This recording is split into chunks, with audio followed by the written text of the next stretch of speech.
그리고 제가 여기서 이네트를 잡으려고 이렇게 들어가고 하면은 멈춰있잖아요. 멈춰있고 같이 이렇게 돌아가지 않잖아요. 네. 그럼 저는 이걸 외회전 근육골이 안정성 근육에서 신장성 스크을 하는 거예요. 돌아가는 때 상하골이 돌아갈 때 어깨 후면이랑 어깨 전면 같이 아픈 분들이 그런 상하골 내외전 라운드로 이렇게 작업을 이렇게 많이 해야 되는 사람들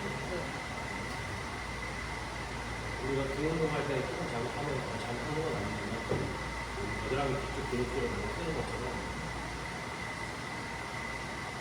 그냥 쓰이면 똑같아져요.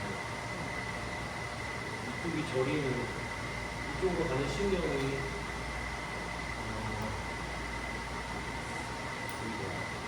견갑대신경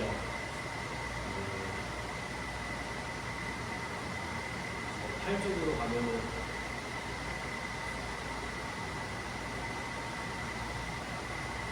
팔이 저리돼요.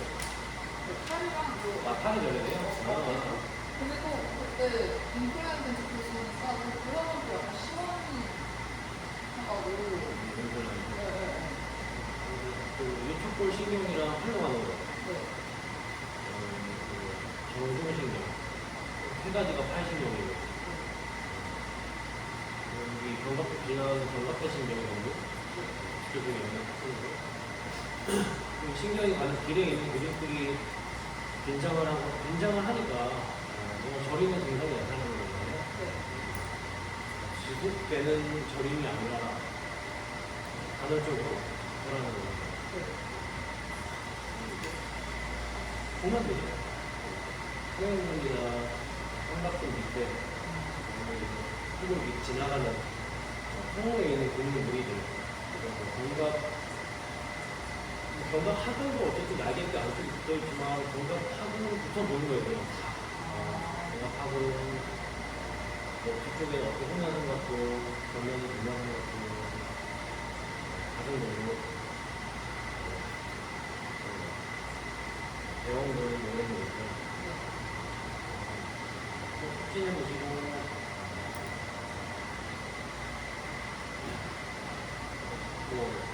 보통 뻑뻑하다라는 이유가 만약에 어떤 조직의 신장성 제한, 단식, 조직이 그 조직들이 많이 슬라이드가 되지 못하는 상황, 팔을 위로 많이 들지 않는 사람입니다. 우리가 맨날 앉아있으면 앉아있다 이런 무릎 막 뻑뻑하잖아요. 이런 관절이 어떤 굽는 느낌, 이런 것들 오래 지속되면 그 근육들이 어떤 신장성으로 그 안에서 먹는 거예요.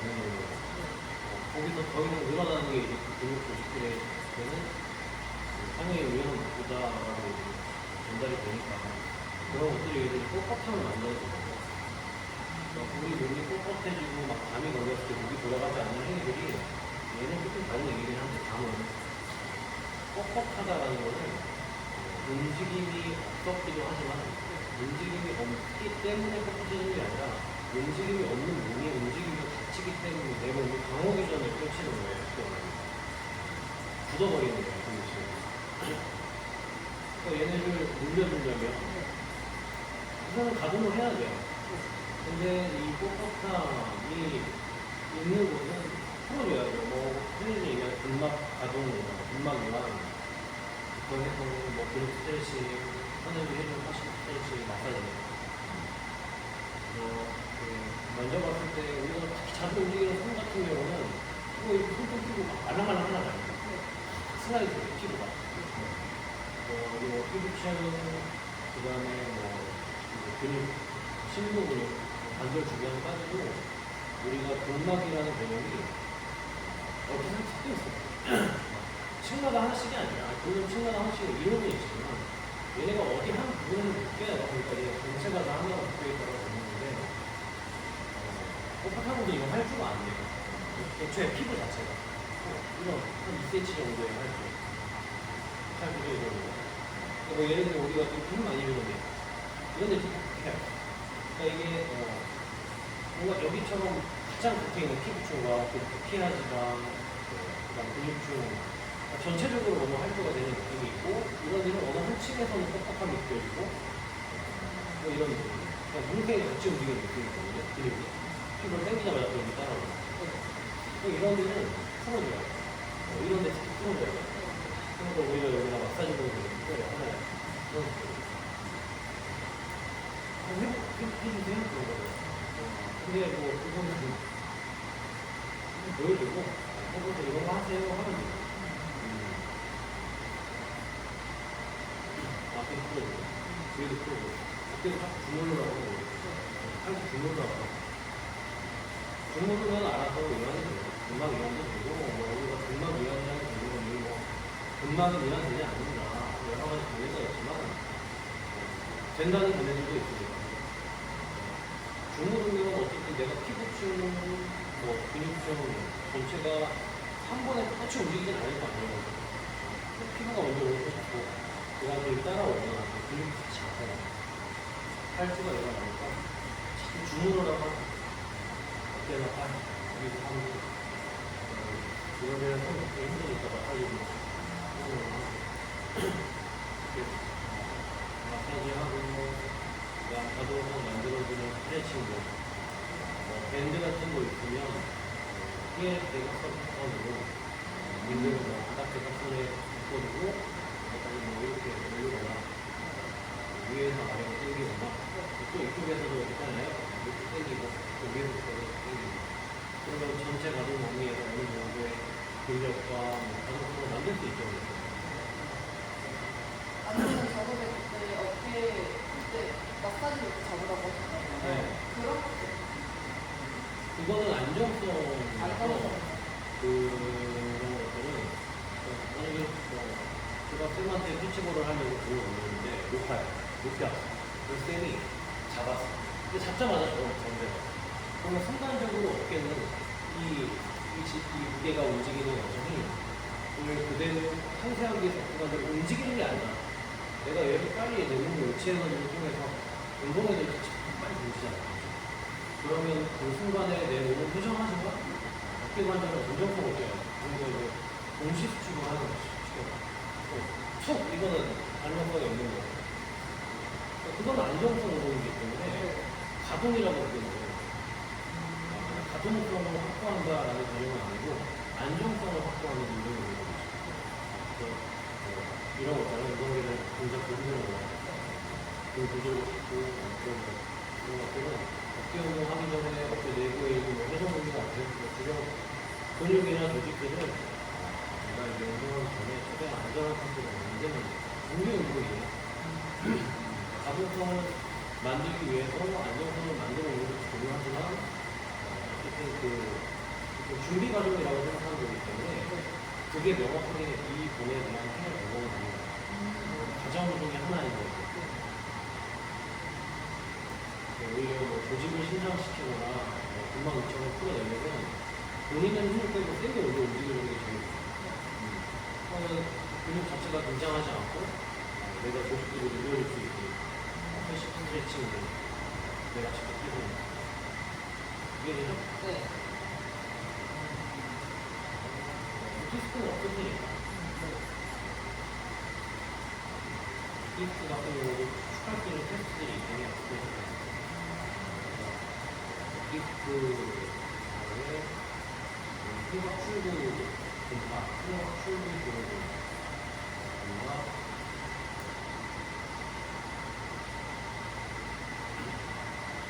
아니면 뭐 팔신경, 그 얼굴들 팔신경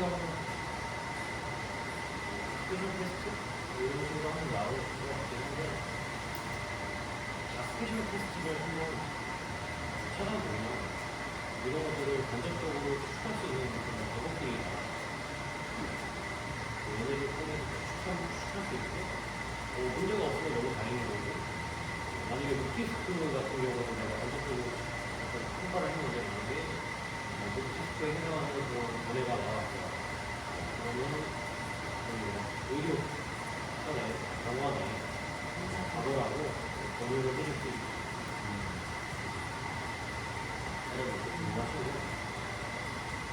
마사지 어닝이나 보수로 하는 마사지에 대한 기대 효과가 큰가요?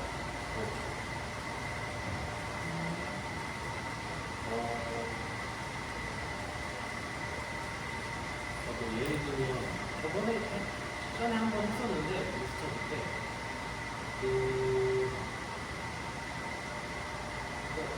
운동 마사지가 우선 뭔지 알아야 돼. 마사지가 뭐예요? 마사지가 주무르는 거잖아요. 여러 가지 다뭐 구조적인 것도 있고 전체적인 그런데 그런 전체적인 기법의 목적이 내가 직접 근육을 불러서 그 뭔가 우리가 얘기하는 그뭐 아픔점 피부 포인트 뭉쳤다라고 표현하는 것을 내가 직접적으로 손으로 선택을 해서 문지를 해서 뭐 미세 손상을 일으켜서 다시 회복하는 과정에서 풀어진 상태로 회복하게 만드는 그런 마사지 기법도 있고요. 뭐 우리 와이프는 맨날 이제 간판에 덩어리 아프다고 덩어리가 간지럼을 많이 타서 두들겨 달라고 하는데 저는 잘안 쓰긴 하는데 그러니까 두들겨 주면 괜찮을 것 같아요. 이거는 어떤 이거는 오히려 근육을 갑자기 치면 놀라잖아요. 근데 뭐 제가 그때 세게 치진 않으니까 치면서 그냥 근육을 자극하는 거예요. 그러니까 내가 계속적으로 근육을 치면 뭐 이게 언제까지 쳐야 될지 모르겠지만 어쨌든 열이 날 수도 있고 그러니까 열이 난다는 것은 혈류량이 증가한다는 거예요. 그래서 보통 이런 공탁법 같은 경우는 혈류량 증가 주 목적이 되는 거예요. 그러니까 대부분의 마사지들은 다 이렇게 주무른다라는 게 쉽게 말하면 근육에 열을 내는 과정이에요. 혈류량 증가를 통해서 내가 필요한 기질을 빨리 제거한다 이런 개념이니까 마사지. 그러면 스트레칭도 비슷해? 비슷하죠. 비슷할 수 있죠. 그러니까 스트레칭이라는 게 갖는 이점은 뭐예요? 증가도 있고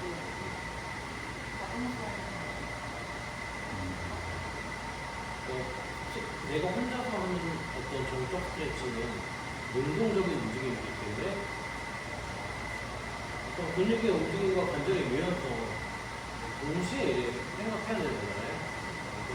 내가 다리 찢기를 하는데 근육이 놀라버리고 근육이 이제 막 성신으로 보이기 시작하면서 뭐 관절 조직들은 여유가 있지만 다리가 안 찢어져요. 이게 무슨 느낌인지 알죠? 씹히는 느낌, 끝동이가 아니라 90도도 채 벌어지지 않고 찢어지지 않고 마사지라는 건 한계는 없잖아요. 우리 정도는.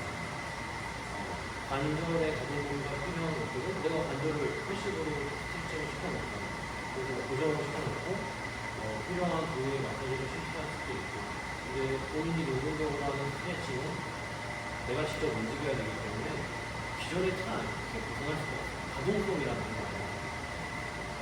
그러니까 이 얘기 요즘 왜 하냐면 이게 마사지 이유로 본인이 하는 운동적이고 그 다음에 근력 운동 그냥 관절의 가동성이 필요한 운동들을 하자고 이너타이 아웃타이도 가동성이 필요하잖아요. 저거를 큰 무게를 두고 만약에 이너타이 하면 다리 찢어지잖아요. 외력에 의해서 찢어지지만 그래도 내가 감당할 수 있는 수준으로 하죠.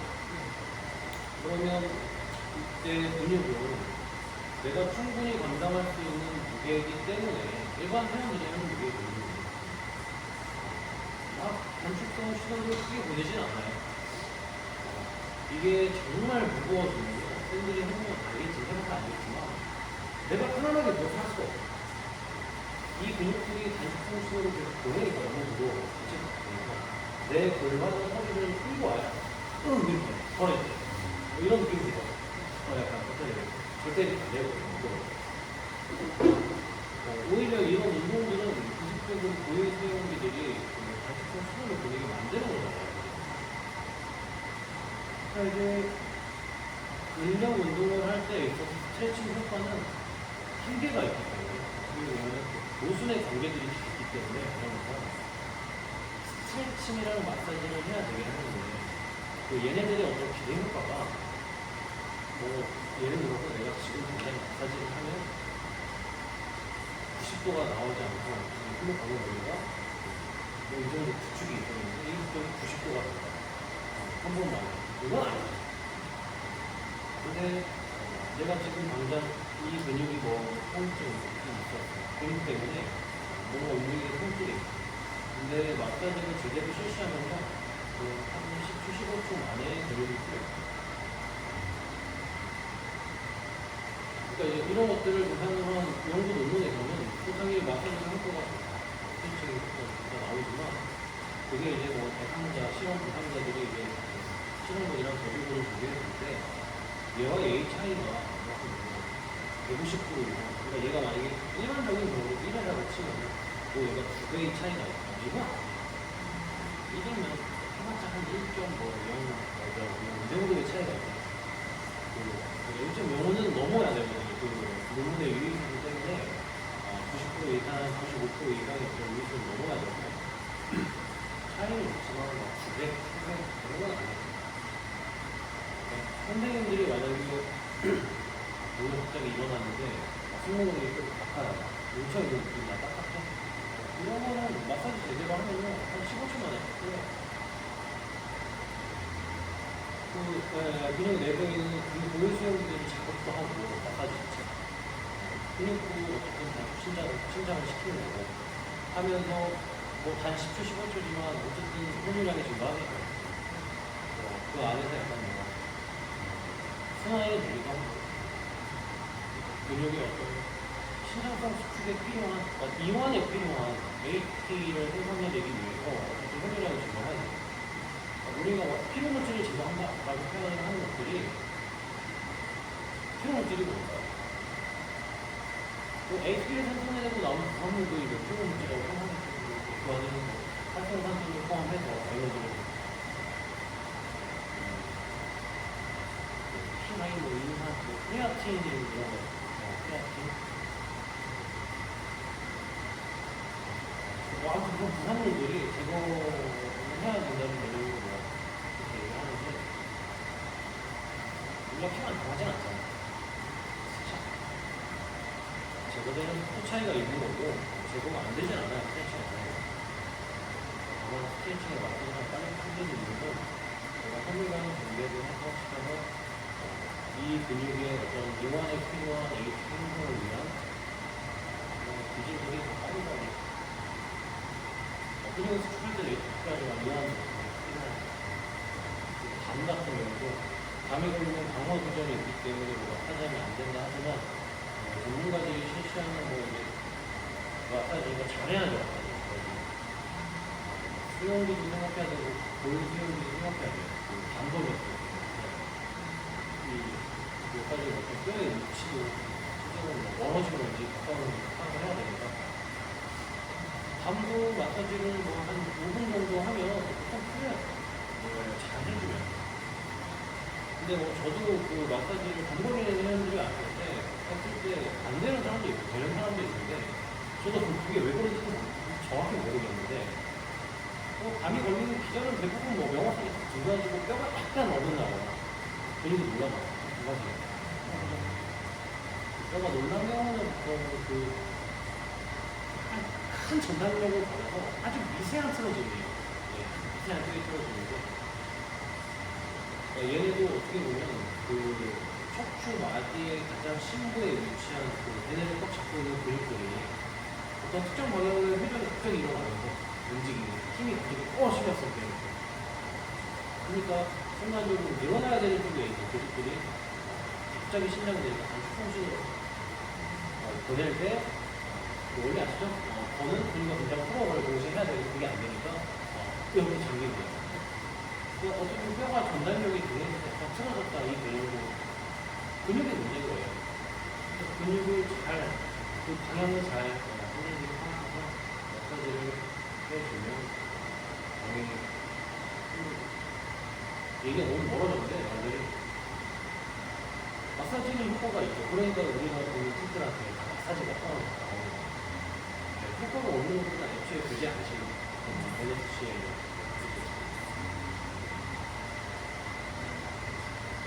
다른 거? 궁금하죠?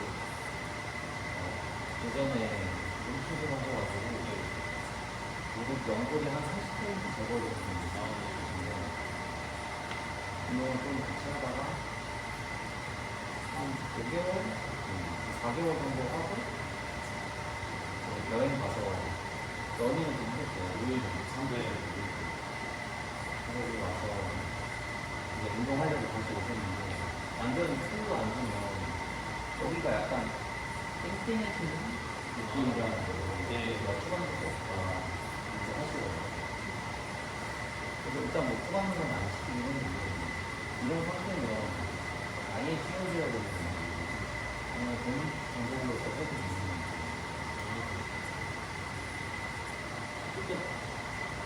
그 검사를 해봐요. 원이 이 보통 땡땡해지려고 표현하는 게 흔히 좀 물찼다고 표현하고 우리가 이제 뭐 윤활액이라고 하잖아요.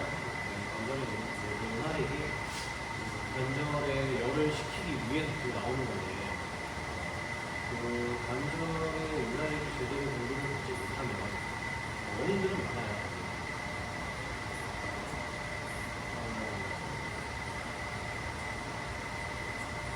윤활액이 과도하게 찼다는 거는 보통 염증이 있는 거예요.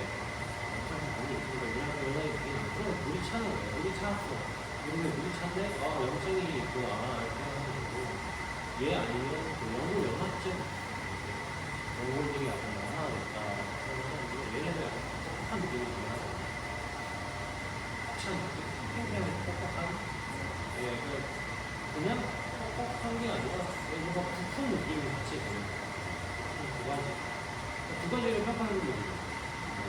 물 차는 거는 무릎 주변을 만져보고 이렇게 힘을 빼고 옆에 무릎을 뭐 약간 굽히고 다리를 꺾고 앉아있을 때 이렇게 제가 무릎 주변의 살들을 약간 이렇게 모아서 무릎으로 모아서 순간으로 위에서 가는 거 해보고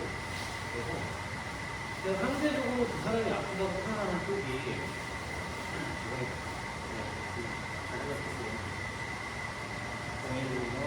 또 지금 세면은 안 보였거든요. 우리가 물이 찬 것들은 보통 이렇게 뻔해요. 그냥 지방이 이렇게 몰린 것처럼 반대쪽에 대해서 상대적으로 이렇게 이런 것들은 뭐 건전적인 그냥 평가를 통해서 물이 찼구나. 그 다음에 꼬부리 앉을 때, 완전히 바닥에 미리링 앉을 때, 그럴 때도 약간 무릎들이 너무 아파요. 그 상태에서 이런 것들이 해야 한번 썼는데 물이 많이 찼을 때 무릎이 안 돼요. 안 되고 바빠요. 무릎이 아파요. 뭐 이런 것들 느낌으로 그렇게 좀 추측을 하고 제일 좋은 거는 바로 갔다 오고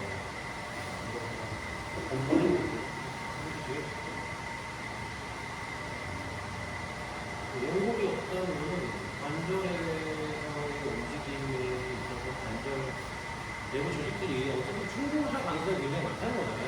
마찰. 그런 사람들은 러닝하면 안 돼요. 그렇게 내내. 항상 이렇게 견해가 불러나니까 저는 항상 좀 이전적인 경우라서 해라. 저는 항상 저는 연골이 30% 제거됐다고 해서 앞으로 안 뛸 거예요. 한번 뛸 필요 없으면 안 뛰어도 돼요. 더 천천히 붙고 더 천천히 붙고 아예 나중에는 오빠에 붙고 휠체어 타고 극단적으로 간다면 무릎을 끊어서 하면 그렇게 가야 되니까 그렇게 할 건 아니잖아요. 어쨌든 붙긴 할 건데 그냥 이왕 걸을 거는 내가 조금 더 지금 연골이 조금 닳더라도 그 무릎 주변의 다른 조직들을 조금 더 지금 수준으로 유치하거나 또 강화를 하고 외적인 근육들을 좀 단련을 해서 연골은 어차피 다르니까 주변을 좀 보완을 해줄 건지 아니면 애초에 그냥 통증을 자체를 피해버릴 건지 그러니까 병원을 가지 않고 쌤이 해줄 수 있는 거는 지금은 뭐 그거예요. 한 일주일 정도 우선 지켜보고 그냥 이 무릎 주변을 어쨌든 가만히 두지 말고 이 흐름이 있어야 돼요. 순환이 돼야 되니까 발가락을 움직이면은 순환은 되겠죠. 발가락 끝까지 혈관이 이어지니까 그럼 집에서 앉아 계실 때 무릎 바닥하기 불편하니까 지금은 그냥 무릎 쓰지 말고 약간 종아리 이렇게 힘주고 하는 이 정도의 무릎 움직이면 괜찮으니까 아니 발가락 운동을 시키고 있지 않은 거 자꾸 이 하지로 가는 트레이닝을 좀 증가시켜서 전체적으로 순환이 되게 반대로 보고 무릎 주변은 세게는 아니더라고요. 그냥 허벅지나 종아리 같은데 무릎 주변 안 아프면 이렇게 가볍게 보여요. 내가 눌리는 느낌이 날 정도로 막 근육이 집에서 좀 쉽게 가볍게 좀 하거나 아니면 여기가 뭐 심하면 냉찜질 해야 될 수도 있지만 일반인 너무 없으면 열찜질 하면 되잖아요. 보통 냉찜질은 고통스러우니까 너무 차가우니까 여기가 심하면 집에서 냉찜질 하시고 냉찜질 해도 열찜질 효과가 있으니까 침도 오고 있는 저는 여기가 있으면 냉찜질을 하라고 권장을 해요. 차박상이면은 무조건 냉찜질 샤워해야 되고 근데 아마 염증이 있을 것 같으니까 그냥 냉찜질 항상 반응이 있으면 그냥 안전빵 냉찜질이랑 뭐 가벼운 이런 가벼운 산유량 정리할 수 있는 것들을 하고 뭐 집에서 진공 소형제만 먹어도 되고 그렇게 하는 일주일 정도 있을 때 만약에 이런 느낌이 없어져요. 그럼 뭐 지금 상태는 그냥 본인이 인정을 하고 거기서 이제 운동을 진행하는 거예요. 그래도 안 나면 그때는 병원을 가고 우선은 쉬어야 될 것 같아요. 쉬는 게 좋죠. 저도 뭐 비만인들이 발목 아프다고 할 때는 이게 필요한 운동들은 하지만 스쿼트 같은 건 당연히 잘 안 시켜요. 하긴 하죠. 발목 주변 운동을 자꾸 하더라고요. 비만인 사람들은 안면성이 떨어지기 때문에 발목이 아픈 거예요. 가까우나 불안정성 그러면 지금 아픈데 제가 불안정성을 극대화하는 어떤 그런 환경을 이용하는 트레이닝을 하면 안 그래도 불안정한 아픈데 소각 감정을 지금 더 아프기 때문에 그럴 때는 발목을 애초에 구동을 시키는 저번에 했던 거 발바닥에 좀 힘 주세요 이런 퀴즈 있잖아요. 바닥 공부 잡으세요. 발바닥에 발목 힘 주세요. 그런 통해서 좀 구동에 힘을 준 상태로 어쨌든 힘이랑 분배되고 힘 좋아 안정성 분배되고 이렇게 시켜놓은 상태에서는 이제 뭐 다른 관절들을 많이 움직이면서 에어플레인 같은 거 한다. 스피드도 약간의 뭐 상체 회전 같은 거 시켜볼 수 있고 균형을 그런 운동들을 제가 시키죠. 그리고 또 영국이 아프니까 우선은 쉬는 게 먼저고 몸 주변이 아프니까 그걸 따라 우선 쉬고 양목도 깊이 빼고 힘이 좀 없어졌다 생각하면 그때 가서 저는 이제 무릎 주변 안정성을 위한 훈련을 굉장히 운동도 하지만 제가 지금 말한 구동 무릎 관절 구동 상태에서 고관절이나 혹은 발목을 이용해서 내 몸의 움직임을 만들 수 있는 그런 운동을 생각해서 이제 적용하는 거예요.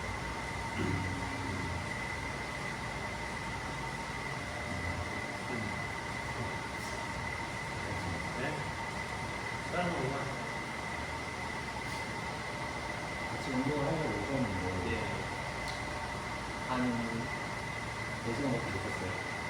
그리고 이제 이 일을 다 마치고 오신 상태로 만약에 팬분한테 그런 회원이 오면 운동을 좀 어떤 사람이 계시는지 와서 이제 하긴 해야 되는데 아직 지치고 표정도 많이 떨어져 있는 하기 싫은 그런 상태였는데 어떻게 돼요? 좀 사람마다 달라요. 그래서 이제 뭐 저는 좀 의지부여하시는 분들은 그런 날은 마사지 하겠죠. 스트레칭 해주고 그런 날은 조금 오늘은 뭐 피부가 있고 본인이 힘들다고 하면 그런 표현을 할 정도면 그냥 제가 파시는 스트레칭 좀 하고 마사지 좀 해주고 가벼운 운동을 하고 가벼운 운동이라는 게 그냥 그런 날은 뭐 스텝박스에서 가볍게 워킹을 한다던가 이렇게 활기라고 해야 되나? 활기를 좀 가지고 어쨌든 운동을 해야 되니까 그렇게 하는 분들도 있고 아니면 그거 전혀 신경 쓰지 않게 하는 거지. 깜짝이야. 평소래요. 왜냐면 그 상황에서 만약에 본인이 운동할 때 거기에 컨디션 때문에 오늘은 운동을 낮춰야겠다라고 예를 들어서 본인의 생각이 그 정도면 연락을 했어야 돼요. 그죠? 오늘 너무 피곤해서 못 갈 것 같아. 그러니까 이제 저는 항상 회원님들이랑 편이 안 돼요. 그러니까 제가 얘기한 편하다는 게 어떤 그러니까 벽을 허물진 않아요. 어떤 느낌인지 알잖아요. 그 사람 읽어서 일지도 어느 정도 아는 사람도 있고, 제가 별로 관심 없는 사람도 있긴 한데, 저를 그 사람들이 조금 쉽지 않게 봐야 돼요. 그러니까 여기가 그냥 내가 운동하러 다니는데, 예를 들어, 대학생, 학교 졸업한 트레이너가 어떻게 해요? 재밌어. 이 정도의 수준으로 나를 표현할 수 있는 게 아니고, 그냥 마치 나를, 우리가 예를 들어 병원에 가서, 저기 와서 교수님, 내가 그렇다는 거 아니지만, 그런 수준을 보는데, 어떤 교수님도 가서, 이게 그 사람에 대한 어떤 존중을 담잖아요. 우리가 인식하지 못하지만. 저를 그 정도로, 이제 이 사람들이 느끼고 있어야지만, 그런 상황이 안 나타나요. 근데 그런 상황이 나타났을 때는, 얘기를 할 때도 있고, 그럼 연락하시지 왜 오셨어요? 왜냐면 어차피 운동 제대로 못할 바에는 저랑 안 하는 게 낫고 차라리 쉬는 게 낫지. PT를 까고 컨디션이 떨어지고 이제 몸이 피로를 느끼는 상태에서 내가 운동을 과하게 하는 건 하는 건 아니까 신체적 피로도 있고 정신적으로 힘들지. 이 퍼포먼스도 안 나오고 운동 효과도 떨어질 테고 차라리 그 시간에 하루 좀 운동을 쉬다가도 그냥 쉬는 게 다음을 위해서 좋으니까. 애초에 이런 나는 말씀을 하세요. 제가 매번 PT를 소진하진 않고 3회당 한 번씩만 소진하겠습니다. 그리고 그 다음부터 그렇게 저거든요. 그 다음부터는 PT 소진이 좀 늦는 건 있지만 저는 지금 목적 자체가 이 사람이 필요한 거니까. 또 그렇게 넘어가. 말 안 듣는 사람은 그냥 해보면 좀 감정을 갖긴 해요. 어쩔 수 없잖아요, 그 사람은. 말 안 들으면 어떻게 하려고. 이거 그래. 그냥 알아서 하세요. 이렇게 하는 거죠. 병원으로 미뤄와서, 저희도 하기 힘들 때도 있잖아요. 그래서 하루 있다 왔어.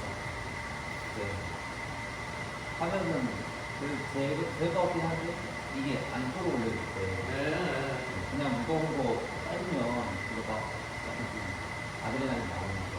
그랬는데, 이렇게 좀 유도하고 싶은데, 그게 어떻게 접근을 하시는 분이 이렇게 건강한 남자면, 그냥, 무거운 거 그냥 잘 질려버리는 거. 그 약간 심리적인 거네요, 소위 말하는 거. 그죠? 그러니까, 어쨌든 이게, 마인드셋이 돼 있어요. 세팅이 돼 있어야 오긴 오는 거야. 쌤처럼 지금 말하는 것처럼. 일단 하면 되겠지. 이런 마음으로. 그러면 쌤이 화이팅 해주면 돼요. 그러니까 그래. 그렇지 않아요? 그러니까 저는 되게 피곤해 보이는 회원들이 있어요. 가끔 보면은 얼굴이 좀 이제 피곤해 보이는 거 확실히 안 좋아 보이는 회원들이 있으면 항상 수업 전에 저희 가면서 말해요. 회원님 오늘 피곤하신가 봐요? 이렇게 일부러 얘기해요.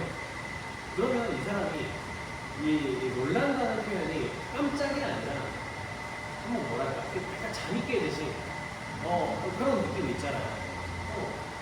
그런 식으로 그냥 이 사람을 깨우기도 하고 운동하면서 일부러 좀 스트레스 같은 거 하기도 하고 가볍게 메시지 쌤이 말한 것처럼 신경이 작용 때문에 호르몬들이 분비가 되니까.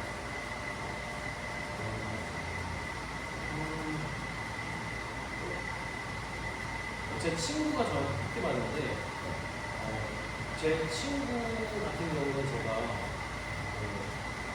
여기 오기 전에 할 운동부위가 오늘 어딘지 아는 사람 유튜브로 그 운동부위 다른 사람을 그냥 보는 거예요. 그러면 이런 것도 어떻게 보면 마인드가 되거든요. 내가 관심 보니까 흥미도 유발되고 생각을 하게 되는 거예요. 그런 거.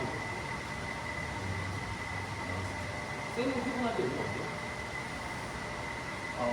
되도록 하려고 하는데, 아예 그냥 무거운 걸 소품으로 가져가지고.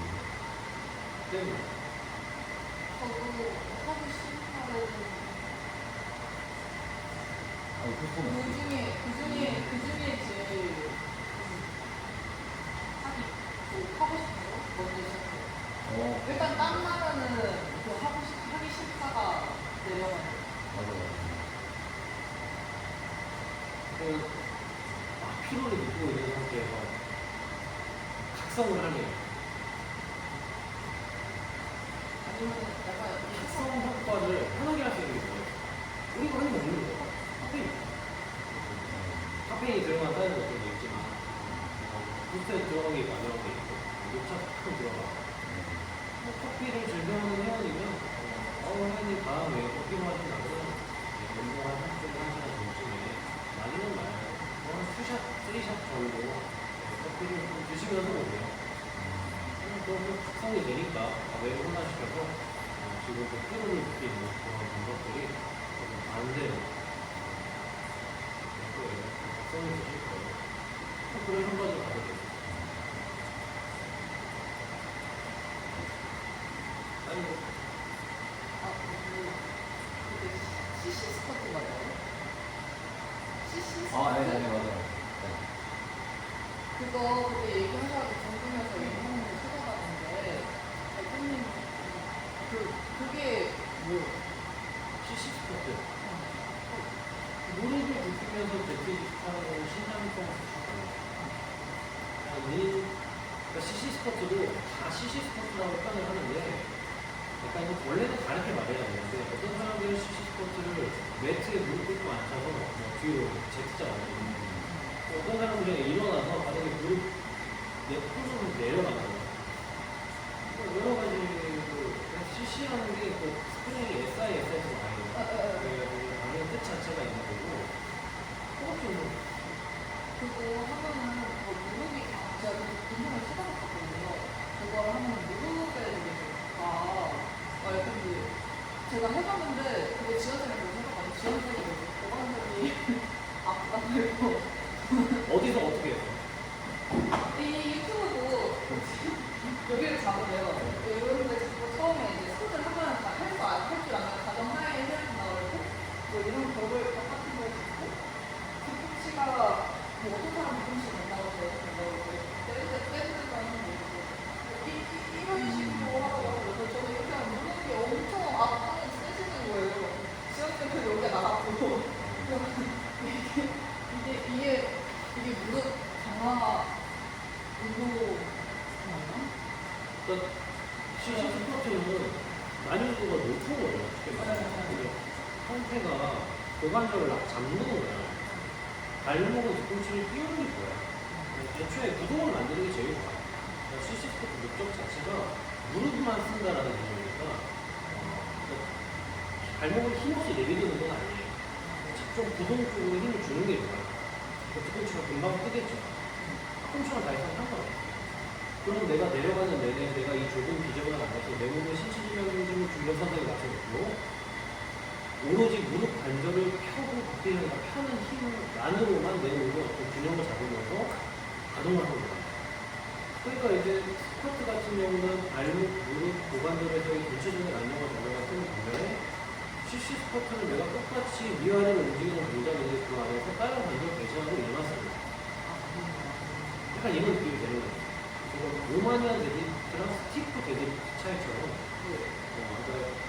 스티프는 고관절 똥만 쓰려고 하는 거잖아요. 무릎 좀 배제하고. 얘는 그냥 스쿼트지만 고관절을 쓰지 않고 정말 무릎만 써보겠다. 굉장히 도전적인 거예요. 근데 이제 보통 초보자들은 저도 시키긴 하지만 힘들어요. 네. 어떻게 보면 우리 회원님들이 할 수 있는 운동 중에는 이 대퇴 사진으로 내만 가장 강한 어떤 신장성 수축의 느낄 수 있는 가장 대표적인 운동.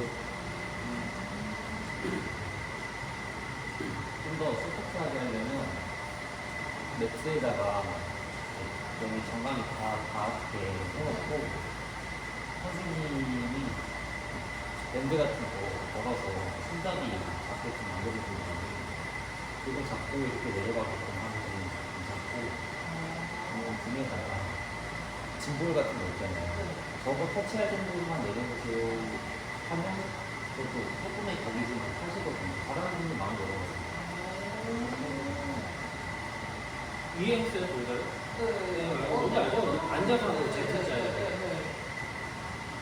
그런 거는 밀리미터 정도라고 부르는데 부분에서 하거든요. 그 말씀하신 허벅지 앞에가 아픈 거 같아요.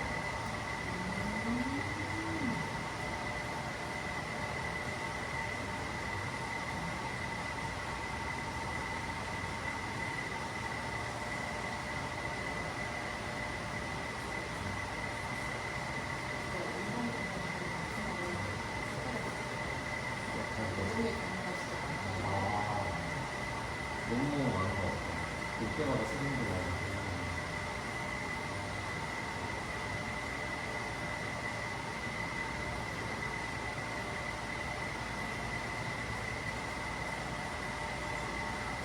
그 치시 스포츠 때는 되긴 하죠. 어떻게 따라하려고 해봐라 그러면은 엉망이기 때문에 만들 수 있는 안 잡고요? 한번 해봤어요 어제 안 잡고요? 이게 맞는지 모르겠어요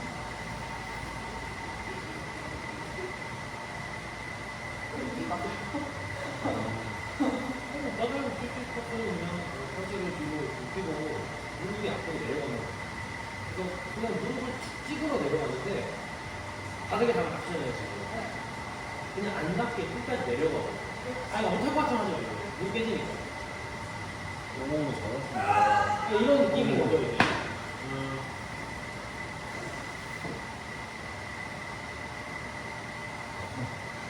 완벽하시네요. 부하가 세기 때문에 보통 이 CC 스포츠가 있고 어떤 나라 또 릴링 익스텐션이라고 해서 있잖아요. 근데 둘 다 똑같은 맥락이잖아요. 네, 원래 얘도 다치는 사람이고 얘도 다치는 사람. 근데 얘는 발목이 개입할 수 있고 얘는 발목 개입까지 없애고. 그래요. 대신에 기저면이 무릎이 되기 때문에 거의 몸이 정상이기 때문에 이게 정강이가 되게 길잖아요. 그러니까 그긴 정강이가 뒤로 내면 기대질 때 얘는 최대한 내가 느낀 거를 조금 정강이 뼈 앞쪽으로 무게중심을 두게 아니면 정말 발까지 뭔가 바닥에 꽉 눌리게 무게중심이 뒤축에 내요. 그럼 제가 만약에 정말 발이 끝까지 막 힘이 들어가서 뒤에다가 무게중심을 이렇게 들어요. 붙다 보면 뒤로 가겠지만 붙다 보면 이렇게 각도가 나왔을 때 이 점과 무릎 거리가 멀지 여기랑 무릎 거리가 멀지 않아요. 무게중심이 뭐 이렇게 가는 사람들이 있겠지만 무릎은 떠도 되는 거예요. 느끼기 앉아서 느끼기 뜨진 않아요. 뜨진 않는데 좀 느낌을 보여주고 생각해보지 않을 때는 다칠 수 있으니까 생각해보지 않을 때는 진보를 그 사람 조금씩 위에 올라오는 게 작아서 되고 올라 TRX 자꾸 해도 되니까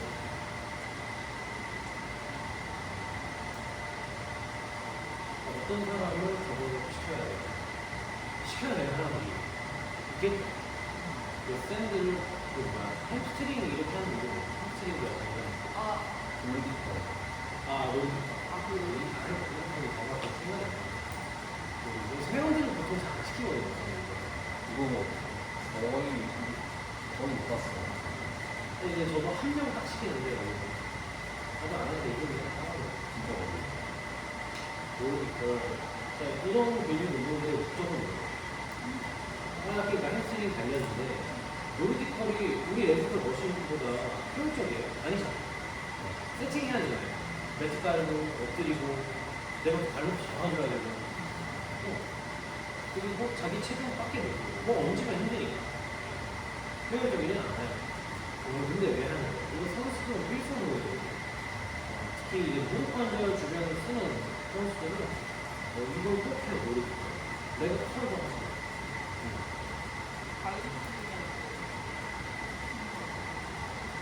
추억이 있고 그리고 폴 게이트 아, 폴 게이트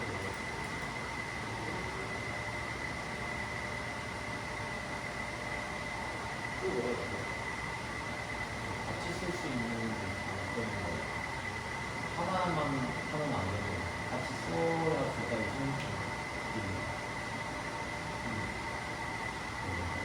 그래서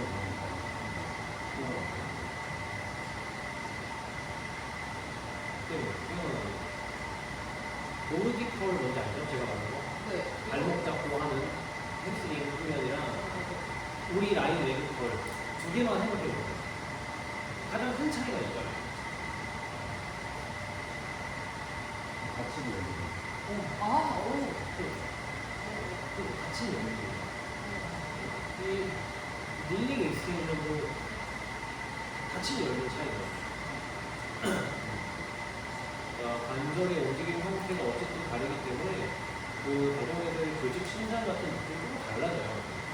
그래서 우리가 뭐 축구 선수들도 그 햄스트링 훈련이 굉장히 중요한 게 피차거나 태클 걸렸을 때 무릎이 이제 갑자기 펴지지 않게끔 브레이크 역할을 해주는 게 햄스트링입니다.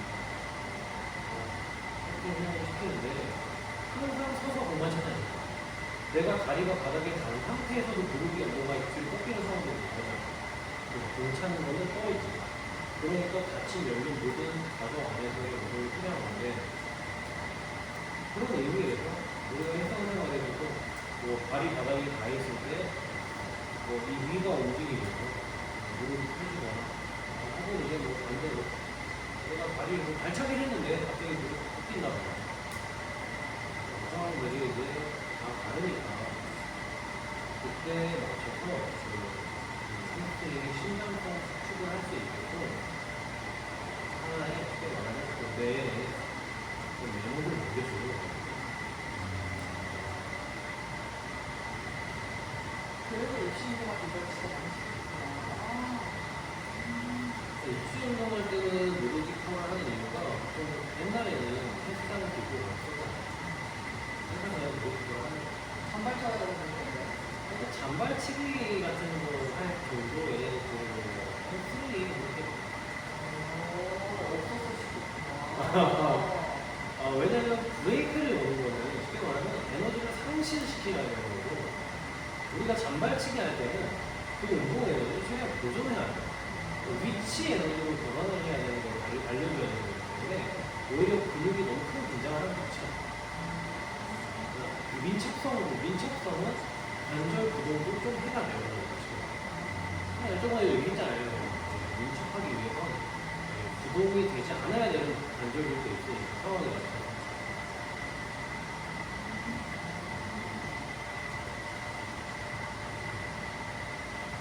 그럼 옛날에 체대입 시장에는 저는 뭐 실수 머신도 없었잖아요. 제 때는 쌤때도 없었죠.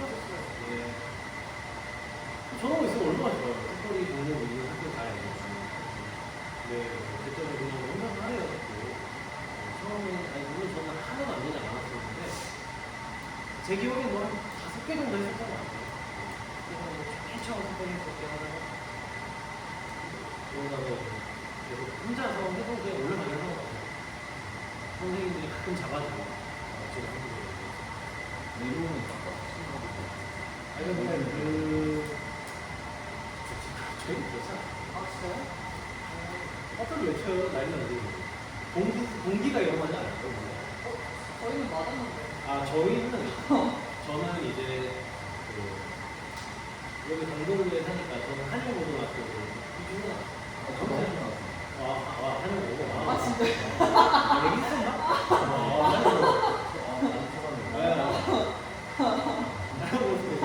한영고 뭐 이 주변에 고등학교 강문, 대세, 강동구 이런 거 주변에 지금 각 학교마다 사채과가 전문도 있고 한영도 있고 있었거든요. 강동도 있었고 다 있었어요. 그러니까 나도 원래는 그거 같이 사채과 들어가야 되는데 이제 같이 이제 어울리던 친구들 각 학교별로 얘네가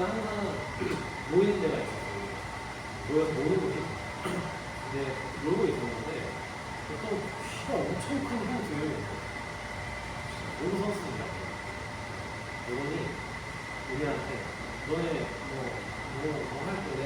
우리 어차피 운동하는 애들. 뭐 나중에 뭐 체대나 갈까 이렇게 할까? 야 너네 우리가 이제 체대 입성하는 거야. 야 우리를 꼬셔서 우리가 간 거예요. 우리가 찾아간 게 아니야. 영업하러 가고 우리들을 모셔갔어. 되게 친구처럼 돼요.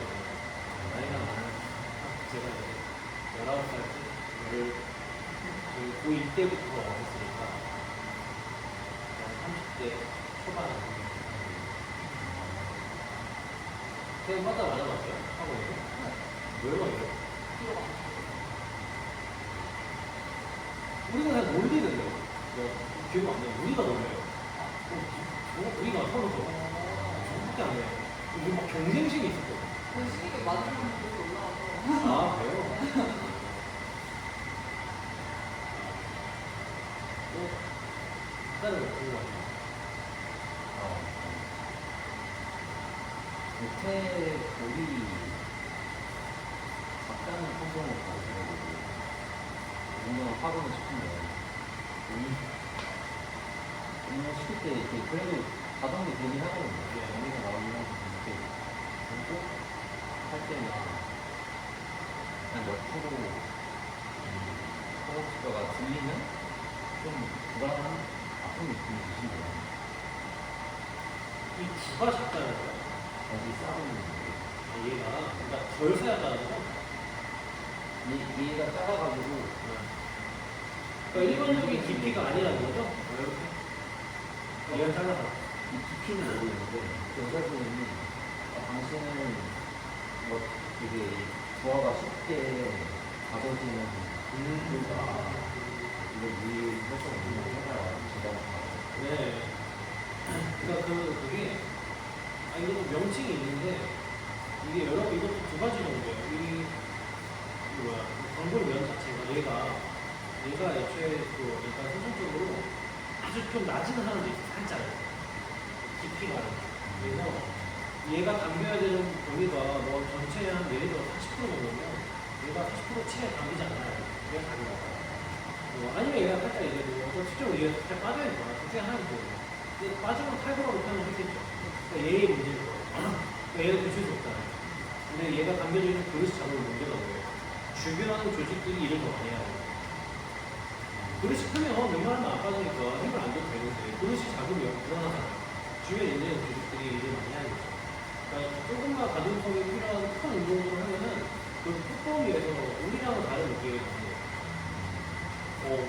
늘어나는 느낌도 쌓여지고 불안하다라는 거는 이제 약간 수영이나 보이드들이 이제 뭔가 걔네들이 적극적으로 참여하던 수준을 넘어서니까 불안해요. 도저히 감당이 안 돼. 야, 더 늘어나면 안 돼. 약간 이런 그냥 완전히 긴장을 풀어버리고 안쪽으로 찢어지면 안 되니까. 근데 나는 또 나름대로 가동을 하기 힘들거든요. 그런 사람들은 애초에 가동성 제한을 좀 해야 돼. 총하는. 그래서 태우던 사람이랑 상관없는데 충분히 주변 조직이 강합니다. 근데 지금 불편함이 느낀다고 하니까 한 거예요. 그러면 지금 해야 되는 거는 그분이 조금 불편함을 느끼기 시작하는 범위가 있어요. 특정 범위에서. 그러면 그 범위에서 그 사람 얘기하는 통증 척도가 예를 들어 10중에 한 3, 4는 낮아야 돼요. 아프면 안 돼요, 애초에. 좀 불편해질 것 같아요 하는 그 범위에서 그걸 약간 불안하고 등척성으로 할 수 있는 거예요. 우선 등척성 자세를 만들어주는 거예요. 그 자세에서 버티기. 예를 들어서 굴곡, 일반적인 굴곡 제한이 있으면 약간 바깥쪽으로 굴곡. 그러면 런지 같은 거를 제자리 런지 자세로 약간 일부러 약간 그걸 버티면 돼요.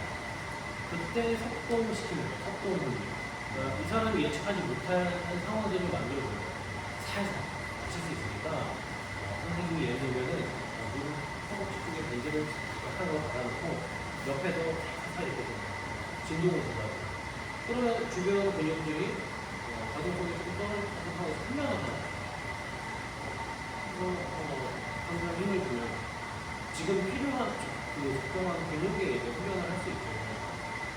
그러니까 신부 대충 이해됐죠?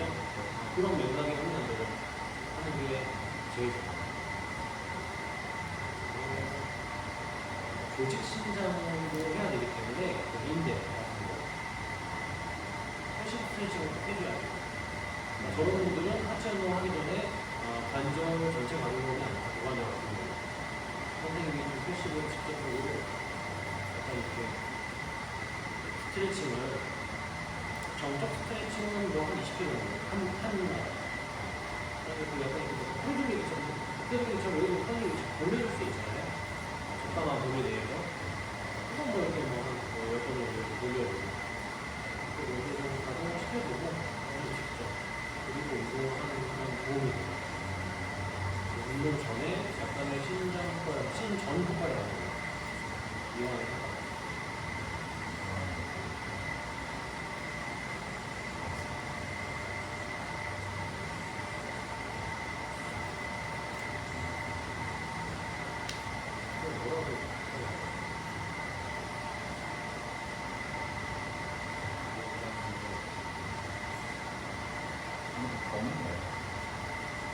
병은 아니고요.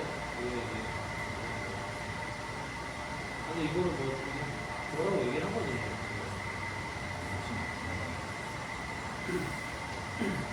아무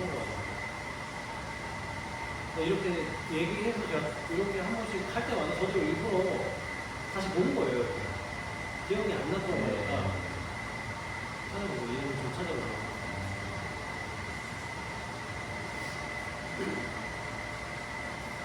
이게 이 정도 내용이 안 나와.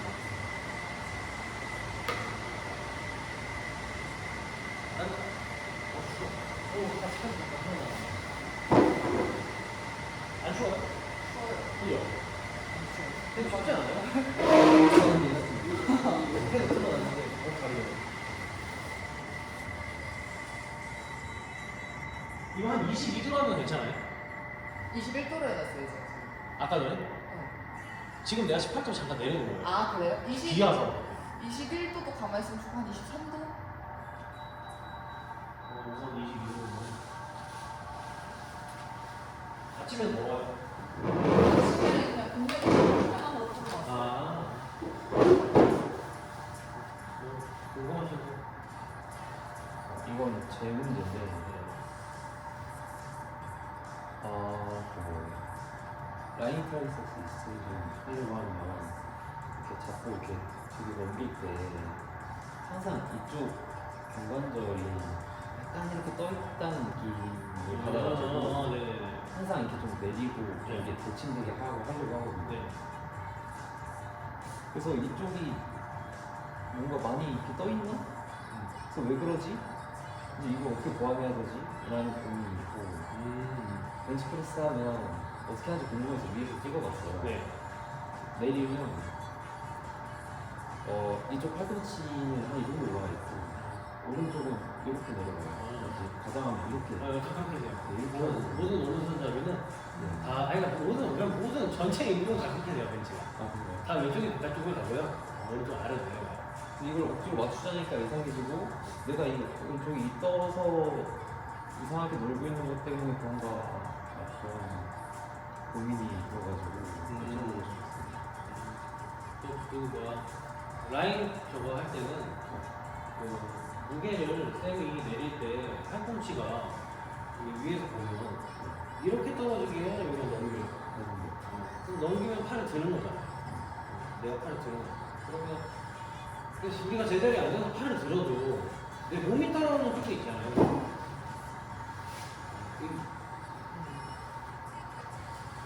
그러니까 이거를 어떻게 파악하셔야 되냐면 그냥 이 어깨 관절 주변 그리고 이 날개뼈 뒤에 있죠.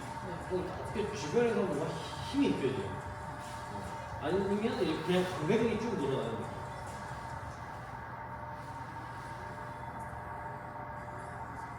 그러니까 움직임 자체가 몸의 어떤 회전에 특화된 쪽이 있대요. 왼손은 대부분. 근데 오른손은 몸을 막 회전시키면서 팔을 쓰지 못했던 쪽이니까 쓰면 안 되는 쪽이잖아요. 제가 막 펜을 쓸 때마다 막 내 몸을 막 이렇게 회전시키면서 쓸 수는 없잖아요. 네, 몸은 구동을 만들고 팔만 움직여야죠. 그러니까 이제 오른손은 그게 이제 익숙한 거예요. 어깨 주고 여기는 몸 전체. 이해되시죠? 그러니까 라인 할 때도 내가 팔을 들고 무게를 들을 수 순간 이런 특정 움직임에서조차도 얘는 그냥 어깨, 얘는 몸을 써요. 그러니까 이 날개뼈가 지금 제가 팔을 여기서 이렇게 들면 지금은 중력이 여기니까 위로 제가 약간 상방 회전을 만들겠죠. 누우면 지금 중력이 바닥인데 내가 날개뼈를 지금 내려놨잖아. 그럼 중력의 영향을 받죠. 그러면 내가 팔을 들 때 이 무게의 영향을 받는 거야. 거기서. 그러면 내가 지금 팔을 들어서 뒤로 넘어가요. 그러면 얘는 어깨 주변에서 얘를 이렇게 잡는 쪽이 아니라 뭔가 이 광배 같은 몸으로 잡는 쪽이 있는 그러니까 이제 광배 쪽에 힘이 들어간다는 견갑골을 뒤로 빼는 거거든요. 지금 항상 이렇게 잡혀있는 쪽 왼쪽. 그럼 후인이기 때문에 벤치프레스를 해도 팔꿈치 무릎 바깥쪽으로 벌어지게 돼요. 내회전 패턴이 나타나요. 이해되죠? 오른쪽은 반대인 거예요. 단순히. 이걸 왜 한 번에 설명하냐면 라인도 이거고 첫 자세가 벤치프레스 첫 자세가 이거는 똑같거든요. 여기서 시작을 하는 거니까. 다만 벤치는 아래로 내려오고 이거는 위로 올라가고. 지금 저도 느낌이 뭐냐면 여기 제가 이렇게 하잖아요. 저는 이쪽은 지금 전환에 약간 힘이 들어가 있어요. 여기는 지금 전환에 힘을 빼요 제가. 그러니까 이건 저만 그럴 수 있는데 그러니까 지금 제가 느꼈을 때는 저는 지금 이쪽은 약간 요 손목은 어깨였어요. 그 다음에 이쪽은 좀 약간 요런 좀 자극이 많고요. 왼쪽은 상대적으로 팔에 힘이 하나도 안 들어가요. 이해돼요? 네. 다르죠? 네. 그러니까 이게 무슨 말이에요? 이게 오른쪽은 팔을 쓴다는 거 아니에요? 왼쪽은 팔을 덜 쓴다는 거예요. 그러니까 대부분 몸통에서 여기는 여기에 있어요. 그러니까 오른손을 볼 때 날개뼈의 위치가 크게 변하지 않는 쪽으로 왼쪽은 많이 변하는 쪽이에요. 오른쪽 몸을 좀 잡고 그렇죠. 그러니까 이제 벤치할 때 이거를 만약에 내가 뭐 체형을 교정하겠다 하면은 이거 몸을 쓰는 게 좋은 건 아니잖아요. 팔을 쓰는 게 나쁜 것도 아니고. 그러니까 내가 그때그때 좀 상황에 맞춰서 잘 쓰면 되는 건데 라인 익스텐션은 트라이시트 익스텐션은 팔을 넣는 거예요. 어떻게 보면은 얘 빼고는 구동을 만들어야 되는 거죠. 약간의 요령은 있지만 그러니까 얘를 구동시키기 위해서는 몸통에 힘을 줘야 돼요. 날개뼈를 조금 따라가지 않게 잡아주는 게 좋은 거잖아요. 목적 자체는. 그러니까 오른쪽이 좋은 거예요. 이해되세요? 왼쪽은 움직임에 몸통의 회전이 항상 결합되잖아요. 그러니까 쌤들이 라인 할 때 항상 내려가잖아요. 그럼 이쪽이 풀릴 거예요. 풀린다는 게 좀 더 활짝. 이거 그러니까 덤벨로 하시면 좀 느낌이 다를 수 있어요. 위쪽에 있는 이 보통 무게가 작으니까. 근데 해보시면 알겠지만 나중에 해보세요. 오른손은 팔꿈치를 아무리 내가 뭐 위로 이렇게 내려도 여기 이제 교단하죠. 이 등 근육들, 약간 이 대원근, 무대 근육, 뭐 여기 정근 같은 느낌들이 편안하게 쭉 늘어나진 않아요, 절대. 힘을 그냥 주고 있고 왼쪽은 그 범위까지 가면 좀 힘을 넘어가요. 이해되죠? 네. 뭔가 이 팔의 느낌 자체가 외회전이 유지되지 않아요. 내회전으로 자꾸 빠지거든요. 아마 꼭 되실걸요? 여기는 외회전이 약간 유지되는 쪽이고요. 왜냐면 날개뼈가 고정되어 있으니까. 왼쪽은 넘어간다고 그랬잖아요. 날개뼈 후이이기 때문에 팔이 자꾸 내회전을 하려고 해요. 그러니까 저는 회원들한테 이 라인 익스텐션을 덤벨을 자꾸 시킬 때는 그 무게를 최대한 왼손을 위에 시켜요. 계속 번갈아가면서 하긴 하는데 오른손으로 무게를 잡으면 왼손은 그냥 편안하게 넘어가 버릴 수 있는데 얘로 잡으면 편안하게 넘어가면 느낌이 확 달라지거든요. 원인은 이거예요. 원인은 이거고 그러면 기능적으로는 여기가 좋은 거고요. 편한 방법은 여기야. 조금 움직임이 있더라도 날개뼈를 그냥 떨어뜨려 놓고 맞추는 게 편하지 잘 못하는 쪽을 되는 쪽으로 맞추기 힘드니까. 그러니까 우리가 벤치프레스 할 때는 회원들한테 전범은 쓰세요. 너무 하강시키지 마세요. 내밀면서 쪼이세요. 이런 말도 안 되는 얘기를 저도 하긴 하는데 그 사람 입장에서는 이거 너무 힘들잖아요. 어려우니까. 그러니까 그냥 벤치에 날개 붙이세요. 이런 표현을 하는 사람들도 있어요. 그러니까 그게 좋은 건 아닌데 왼쪽 스윙 하강하고 벤치하고 반대니까 이거 말은 안 되는데 어차피 안 되기도 하고 가끔 저도 이 도저히 가슴 운동이 잘 안 되는 사람들은 형님 그러면 오늘만 그냥 벤치 쪽으로 나가서 붙이게 이렇게 얘기하죠. 그럼 오른쪽은 맞출 수 있어. 근데 오른쪽은 신기하게도 날개뼈가 뒤로 꼬이니 완벽하게 잘 안 되는 쪽이에요. 느낌이. 왼쪽은요 아주 날렵하게 뭔가 미끄러지듯이 쑥 가거든요. 오른쪽은 막혀요. 이게 뻑뻑하게 근육에 힘이 들어가는 느낌이 잘 드실 거예요. 뭐 똑같으면 지금 밸런스가 좋으신 거고요. 대부분은 그렇거든요. 이 능형근이나 뭐 견갑근이나 승모근 단위를 쓰는 느낌 자체가 굉장히 다르니까. 오른쪽은 거의 약간 날개뼈의 구동을 위해서 긴장해야 되는 근육들 있잖아요. 하승근 포함해서 등등등이 항상 이제 많이 쓰였기 때문에 근육의 피가 커요. 이 윗등 쪽에도 라인이 추천해요. 그러니까 뻑뻑한 거예요. 팔꿈치 위드가 없으면 제가 좀 확 접히잖아요. 알토가 이렇게 안 접히잖아요. 이런 거죠. 대신에 이쪽이 잘 넘어가지만 반대로 허리 쪽, 기립근 있는 라인은 여기가 두껍죠. 왜냐면 날개뼈는 계속 움직이니까 이쪽은 몸이 회전이 계속 일어나는 쪽이니까 불안해요. 여긴 차라리 좀 구동을 유지하는 쪽. 항상 우리 회원님들 보면은 아담스 테스트처럼 척추측만증 보이는 거 이렇게 등 높이 보면 약간 상부 흉추 쪽은 오른쪽 등이 조금 높고요. 기립근 쪽은 하부 옆 쪽은 높다면 왼쪽이 높아요. 부피감이 만졌을 때 근육의 크기 자체도 저도 지금 그런데 왼쪽이 훨씬 두꺼워 보여요. 제 촉진 감각이 이게 좀 차이가 나고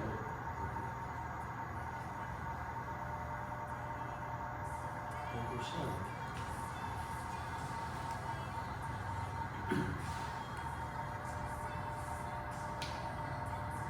그럼 선생님은 어떻게 다 된 거예요?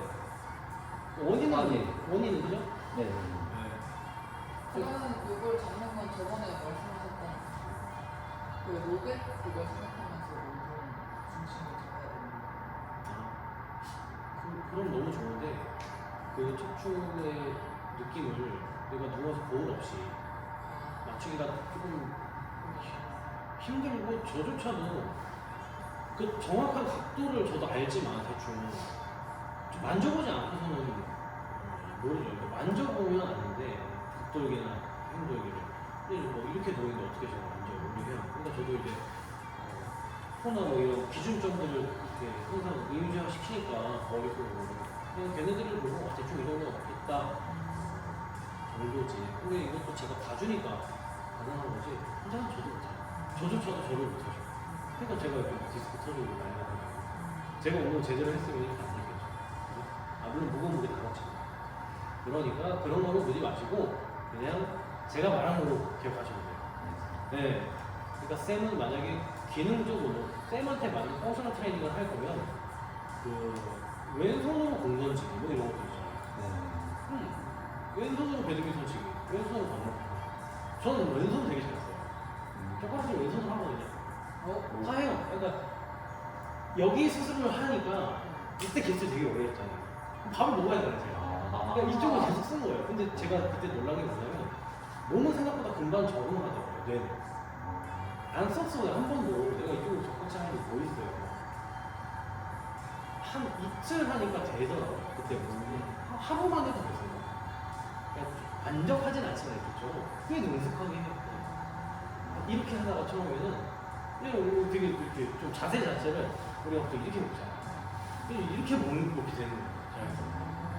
난 이걸 아니까 또 몸을 이렇게 맞추는 거예요. 오른쪽은 이거니까 회전을 반대방향으로 해야 좀 편하겠구나. 이렇게 하니까 되더라고요. 손목도 자연스럽게 돼요. 쌤도 오른쪽으로 숟가락질 할 때 이 벽에 붙은 것도 긁어서 이렇게 뜰 수 있죠.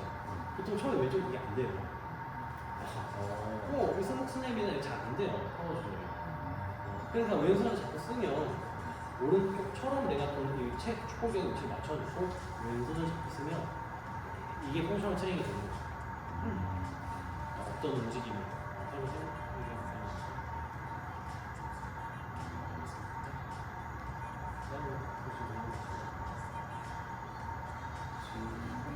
거. 오케이. 그럼 잠깐 쉬어요. 네. 네. 그리고